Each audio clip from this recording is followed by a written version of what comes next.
दोनों सदनों में, लोकसभा और राज्यसभा, कांग्रेस पार्टी राष्ट्रीय मुद्दों पर चर्चा कराना चाहती थी। महंगाई पर, बेरोजगारी पर, किसान विरोधी बिलों पर, पेगासस पर, लेकिन न लोकसभा न राज्यसभा में भारतीय जनता पार्टी की सरकार, मोदी शाह की सरकार को ये मंजूर नहीं था और उन्होंने मना कर दिया। आखिर इन मुद्दों पर चर्चा संसद में नहीं होगी तो कहां होगी?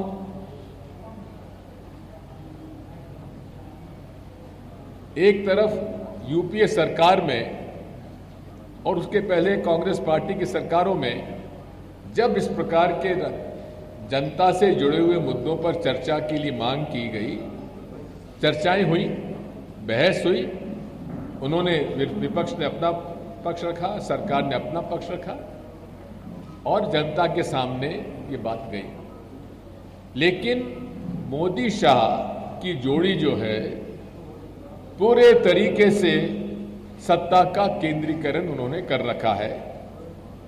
बिना उनकी मर्जी के कोई चर्चा ना लोकसभा में ना राज्यसभा में हो सकती।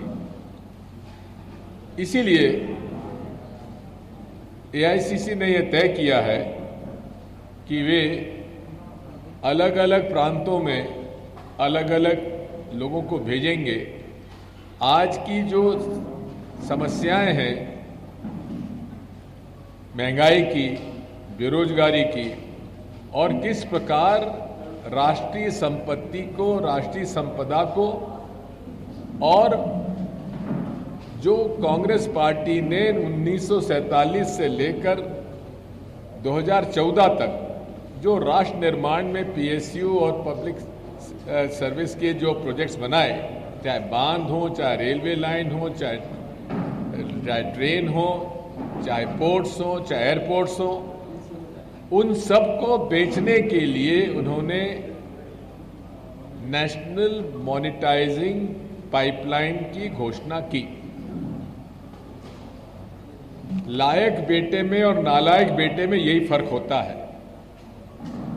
लायक बेटा जो उसे विरासत में मिलता है उसको जोड़ता है, और नालायक बेटा जो उसे विरासत में मिलता है उसे बेचकर, कर्जा लेकर और घी पीता है। यही फर्क है कांग्रेस और भाजपा में। मोदी जी कहते हैं कि पिछले 70 साल में कुछ नहीं हुआ। अगर 70 साल में कुछ नहीं हुआ तो आप बेच क्या रहे हैं? वो संस्थाएं अब भारत पेट्रोलियम, जो कि हर साल 8 से 10 हजार करोड़ का उसमें आपको मुनाफा देता है, उसको भी वो बेचना चाहते हैं।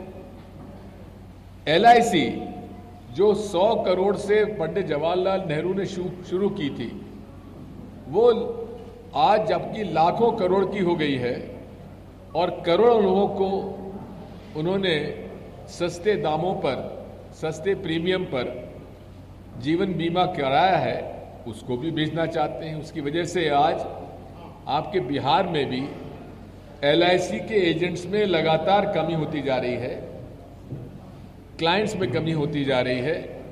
उसके सारे बातें मैं आपके सामने मैं रखना चाहूंगा। राजनीति विचारधारा की होती है और इस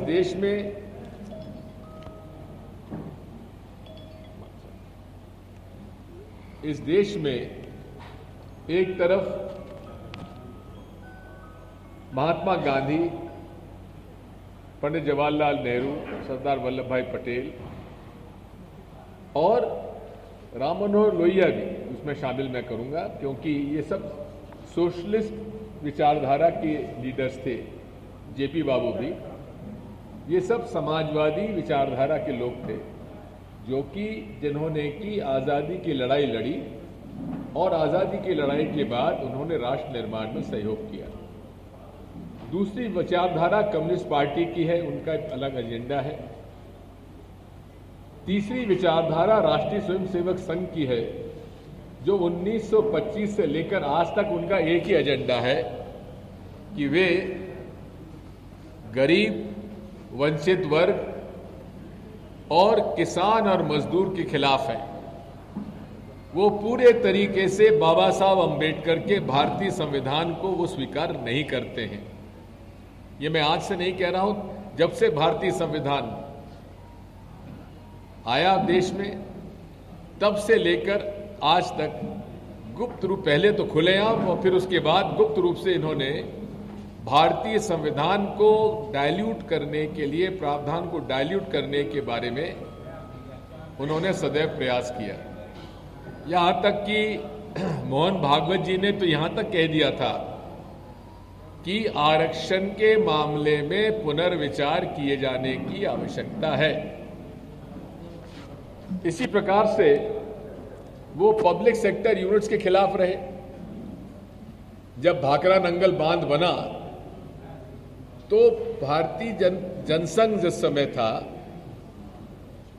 और आरएसएस ने प्रचार किया कि इस पानी का उपयोग तुम्हारी खेती में मत करो, क्योंकि इससे बिजली निकल गई है, इससे खेती का काम नहीं होगा।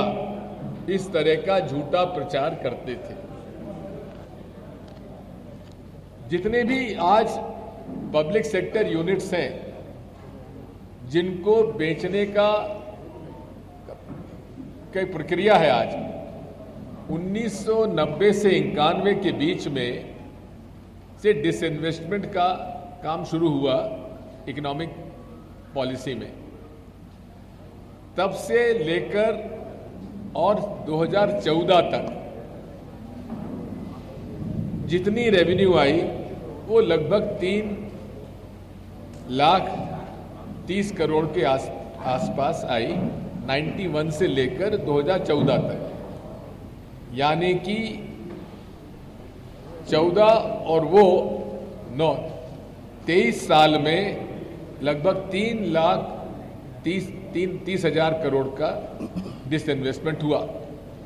मोदी जी ने केवल 7 साल में 3,50,000 करोड़ के का डिसइन्वेस्टमेंट किया। कांग्रेस पार्टी पीएसयूज बेच नहीं रही थी, ये अपना शेयर होल्डिंग कम कर रही थी। शेयर होल्डिंग कम करना एक बात है और पब्लिक सेक्टर यूनिट बेचना दूसरी बात है। यही कारण है जिसकी वजह से कांग्रेस पार्टी इसका विरोध करती रही है। यहां तक कि आप देखेंगे कि जो किसानों के खिलाफ कानून लाए गए उसका केवल एकमात्र उद्देश्य है कि इस देश में लगभग 20 लाख करोड़ का एनुअल एग्रीकल्चर कमोडिटी का व्यवसाय है और उसमें चूंकि मंडियों के अंदर रजिस्ट्रेशन करना पड़ता है सब व्यापारी को, उसकी हैसियत देखी जाती है, चेक किया जाता है कि उसमें इतना माल खरीदने की क्षमता है कि नहीं है। अब नीतीश कुमार जी ने 2006 में यहां मंडियां खत्म कर दी, लेकिन क्या उससे किसान का लाभ हुआ? आपको मिनिमम सपोर्ट प्राइस ऑपरेशन सबसे कम बिहार में होता है, जबकि उत्पादन सबसे ज्यादा धान का होता है, गेहूं का होता है। लेकिन पूरे तरीके से नीतीश कुमार जी ने राम मनोहर लोहिया और जयप्रकाश नारायण जी का जो मूल आधार था समाजवादी संरचना का, समाजवादी विचारधारा का, भारतीय जनता पार्टी से मिलकर वो सब छोड़ चुके। और आज मैं देख रहा था कि जेपी विश्वविद्यालय के अंदर उन्होंने जो जेपी पर एक सब्जेक्ट हुआ करता था वो भी समाप्त कर दिया। किस कदर नीतीश कुमार जी आरएसएस और भाजपा के चंगुल में फंस गए हैं ये अपने आप में इससे साबित होता है। दूसरा बड़ा निर्णय इन्होंने लिया, मोदी जी ने शांता कुमार कमेटी बनाई। कांग्रेस पार्टी ने अपने कार्यकाल में सत्ता का विकेंद्रीकरण करने की शुरुआत पंडित जवाहरलाल नेहरू से, राजीव गांधी से लेकर नरसिम्हा राव जी ने की, और पंचायत और नगर पालिकाओं में 73वें और 74वें संविधान संशोधन के बाद उनको अधिकार दिए, जिसका पालन नहीं हुआ। और 2004 से और 2014 तक कांग्रेस पार्टी ने जहां right to food, right to education, right to information, इन सब से राइट्स दिए, किसके लिए दिए? जनता के लिए दिए।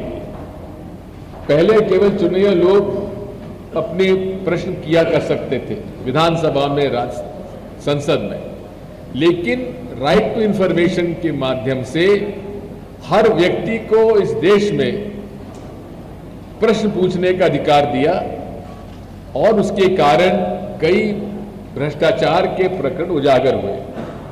राइट टू फूड देने के से गरीबों को 1 रुपए से 3 रुपया किलो में सस्ता अनाज मिल रहा है, जिसकी वजह से भुखमरी दूर हुई। उसे समाप्त कैसे किया जाए, फूड कॉरपोरेशन को कैसे खत्म किया जाए, ये पूरा का पूरा पूरी योजना जो है, तीनों किसानों के विरोधी जो बिल आए हैं उसका ये मूल आधार है। और अगर एफसीआई को ही खत्म करते हैं तो इसका मतलब है जो अनाज का भंडारण इकट्ठा किया जाता है, प्रोक्योरमेंट होता है, वो खत्म होगा। और अब जो इन्होंने अभी असेट्स को बेचने का रखा है, उसमें एफसीआई के और सेंट्रल वेयरहाउसिंग कॉरपोरेशन के जो गोडाउन बने हुए हैं लाखों करोड़ के, वो हजारों करोड़ में ये लोग उनको देना चाहते हैं। इसी तरह से आप मजदूर विरोधी कानून भी इन्होंने बना दिया। इंटरनेशनल लेबर ऑर्गेनाइजेशन में गाइडलाइन है कि किसी भी मजदूर से 8 घंटे से ज्यादा आप उसको काम पर नहीं लगा सकते। इन्होंने 44 मजदूरों के कानून को खत्म करके 4 लेबर कोड बना दिया, जिसमें अधिकार दे दिया राज्यों को कि वे 8 घंटे के काम का जो लिमिट है उसको बढ़ा के 12 घंटे कर सकते हैं। ट्रेड यूनियन बनाने का अधिकार विवेक छोड़ दिया एसडीएम पर, यानी कि सत्ता में बैठा एसडीएम अधिकारी तय करेगा कि किसकी यूनियन बनना चाहिए, नहीं बनना चाहिए, जबकि मजदूरों का यह हक रहा है ट्रेड यूनियन बनाने का। पूरी तरीके से इन्होंने ये सत्ता का दुरुपयोग किया है। मैं आपसे कहना चाहता हूं कि राहुल गांधी जी ने बिल्कुल सही कहा था कि ये सूट बूट की सरकार है, और सूट बूट की सरकार इसलिए कहा था क्योंकि इनके जितनी भी नीतियां हैं, जितने कानून हैं, वे कॉरपोरेट सेक्टर को मदद करने के लिए हैं। आप देख रहे हैं कि 2014 से लेकर 2021 तक के बजट में कॉरपोरेट टैक्स नहीं बढ़ा। कॉरपोरेट टैक्स तो बढ़ा नहीं, उसमें कंसेशंस और दे दिए। आज यदि मैं कॉरपोरेट के बाहर हूं तो मुझसे इनकम टैक्स लिया जाएगा 30%, अगर मैं सीमा में आता हूं, लेकिन कॉरपोरेट टैक्स 25% है और एक्चुअल रियलाइजेशन उसका 22.5% होता है। यानी कि अरबपति खरबपति लोग कम टैक्स देंगे और साधारण आदमी ज्यादा टैक्स देगा। अब पेट्रोल डीजल का भी मैं आपको बताना चाहता हूं कि इन वर्षों में सेंट्रल एक्साइज ड्यूटी 2014 में पेट्रोल पर 9.48 रुपए हुआ करती थी, जो अब बढ़कर ₹32.98 हो गई है। यानी कि पेट्रोल पर लगभग 23 रुपए प्रति लीटर इन्होंने एक्साइज ड्यूटी बढ़ाई है, 9 रुपए से 32 रुपए। और डीजल की जो केवल 3.5 रुपए थी उसको बढ़ा के इन्होंने कर दिया 31.83 रुपए। यानी कि 23.50 रुपए बढ़ाए एक्साइज ड्यूटी बढ़ाए पेट्रोल में और 28.27 रुपए बढ़ाए डीजल में, जबकि कच्चे तेल का भाव कम होता चला गया। 2014 में कच्चे तेल का भाव $104 प्रति बैरल हुआ करता था, जो कि मांग घटने से $37 से $50 प्रति बैरल हो गया था। यह लाभ कंज्यूमर को जाना चाहिए था, लेकिन यह लाभ कंज्यूमर को नहीं गया। यह लाभ गया मोदी शाह की भारतीय जनता पार्टी सरकार को। और 6 सालों में पेट्रोल के 3.5 गुना और डीजल पर 10 गुना इन्होंने सेंट्रल एक्साइज ड्यूटी की वृद्धि की है। और साथ में बताना चाहता हूं कि इसमें पेट्रोल डीजल से इन्होंने लगभग 2 लाख करोड़ प्रति वर्ष सेंट्रल एक्साइज ड्यूटी पेट्रोल और डीजल से ली जाती है, जो कि आम आदमी, जो कि स्कूटर वाला, मोटरसाइकिल वाला, ट्रक वाला, कार वाला, छोटी गाड़ी वाला, ये उसकी जेब से पैसे निकालकर इन्होंने टैक्स लिया है। जबकि होना यह चाहिए था कि कच्चे तेल का भाव लिंक करना का निर्णय कांग्रेस पार्टी ने, सरकार ने लिया था कि जो रेट कच्चे तेल की होगी उसी आधार पर पेट्रोल और डीजल की रेट तय होगी और सेंट्रल एक्साइज ड्यूटी उसमें फिक्स थी। अब यही नहीं है, बिहार के मामले में कहना चाहता हूं कि बिहार के मामले में भी जो excise duty government of India की डिविजिबल पूल में जाती है, यानी कि कुछ हिस्सा सेंट्रल एक्साइज का, क्योंकि ये जीएसटी में नहीं आता है, तो इसलिए इसका डिविजिबल पूल में जो है ये जाता था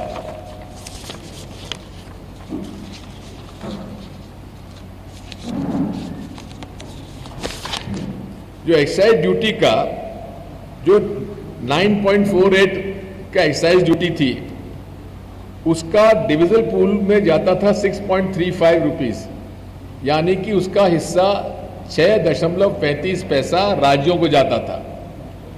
और वही डीजल का जाता था करीब उसमें 9%।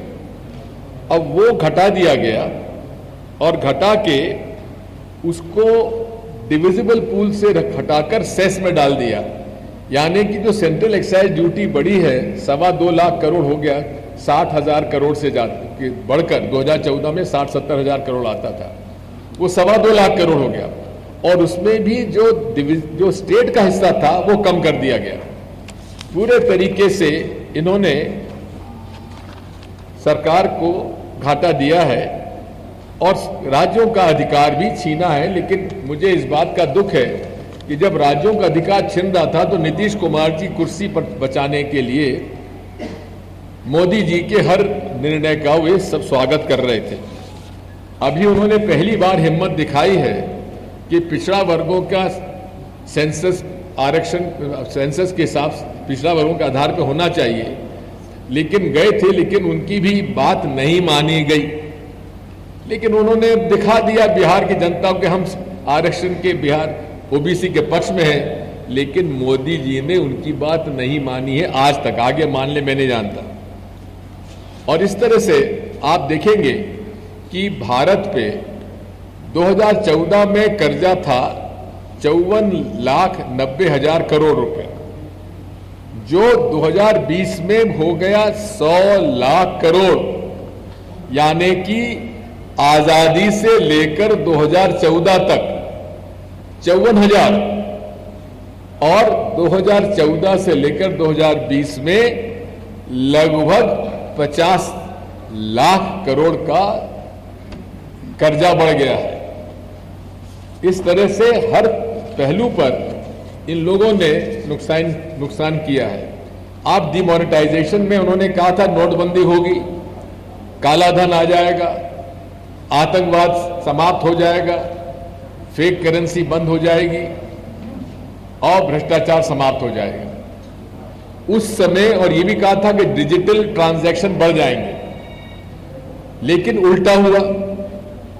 2016 सितंबर में जो करेंसी सर्कुलेशन में थी वो थी 17.9 लाख करोड़।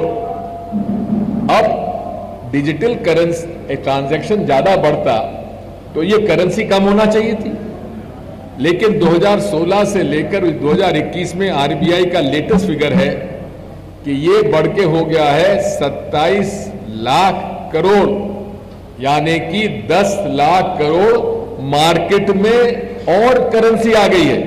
अभी 10 लाख करोड़ कहां गया? जनता की जेब में तो गया नहीं, कोई इन्वेस्टमेंट नया आया नहीं, उल्टा इन्वेस्टमेंट जो हमने सरकार ने किया हुआ था वो बिक रहा है। तो इसकी भी ये बहुत बड़ा भ्रष्टाचार का एक वो है कि आखिर ये इतना करेंसी मार्केट में 10 लाख करोड़ आके इंपैक्ट क्या हुआ? कहीं कोई इंपैक्ट नहीं है। अब इन्होंने जो सूची बनाई है कि ये नेशनल मॉनिटाइजेशन पाइपलाइन में क्या क्या ये लोग बेचेंगे। पहली बात तो यह है कि इसमें बता दूं कोई नया इन्वेस्टमेंट नहीं आ रहा है इसके अंदर। नेशनल मॉनिटाइजेशन पाइपलाइन जो इनके बजट में था, जो उन्होंने घोषणा की है, ये सब एक तो ग्रीन फील्ड प्रोजेक्ट होता है और एक ब्राउन फील्ड प्रोजेक्ट होता है। ग्रीन फील्ड प्रोजेक्ट वो होता है जहां की निर्माण होता है, इन्वेस्टमेंट आता है, नया इन्वेस्टमेंट आता है। नया इन्वेस्टमेंट कहीं नहीं आ रहा है। ब्राउन फील्ड प्रोजेक्ट वो होता है कि जो ऑलरेडी बन चुका है असेट, जो संपत्ति आपकी बन के तैयार है और जिससे आपको हर साल मुनाफा आ रहा है, उसको बेचने की अब तैयारी है। और क्या क्या बेचेंगे? सड़कें बेचेंगे, रेल की पटरियां बेचेंगे, रेलगाड़ियां बेचेंगे, पावर ट्रांसमिशन लाइंस बेचेंगे।